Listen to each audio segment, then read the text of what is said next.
such. So this list lands, but a lot of people, when they go to the Forbes site, see real-time billionaires. So what is the value of this particular list that comes out now? Every September since I believe 1982.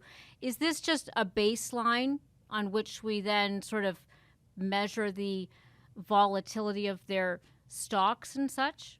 Yeah, so basically on the Forbes site, every day we we have a net worth estimate for all of the billionaires in the world, including the 400 richest Americans. And every day you can go to the Forbes site and you can watch their net worths go up or down based on the prices of the stocks that they're invested in, exchange rates for foreign investments, things like that.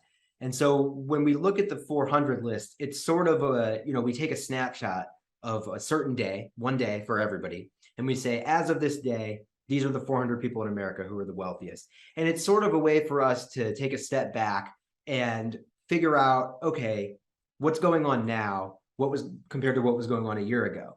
And sort of analyze it and all of that. And so we sort of use it as an opportunity to just say, okay, this is what everybody was worth on this day, but what does it mean?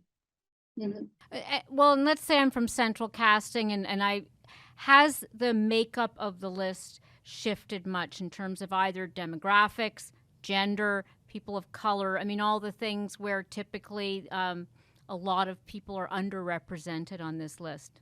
Yeah, it's pretty slow and steady for a list like this. The billionaires list of all the billionaires in the world. We're always finding great fortunes in new places, new parts of the world.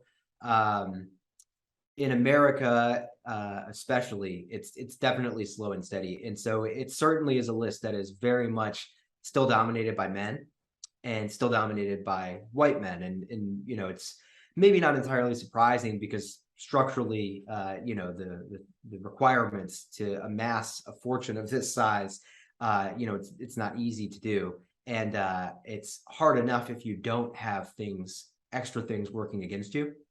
And so, there aren't that many women, and of the women that there are, a lot of them are heirs, whether their Right. parents founded a fortune or whether their spouse died or something like that. But there still are a good number of self-made women on the list, and the list over time is generally more and more self-made as great family fortunes get spread and sort of dissipate and people fritter them away. And Mhm. as more people continue to create great products and very successful businesses. And so I think it's about 69% of this year's list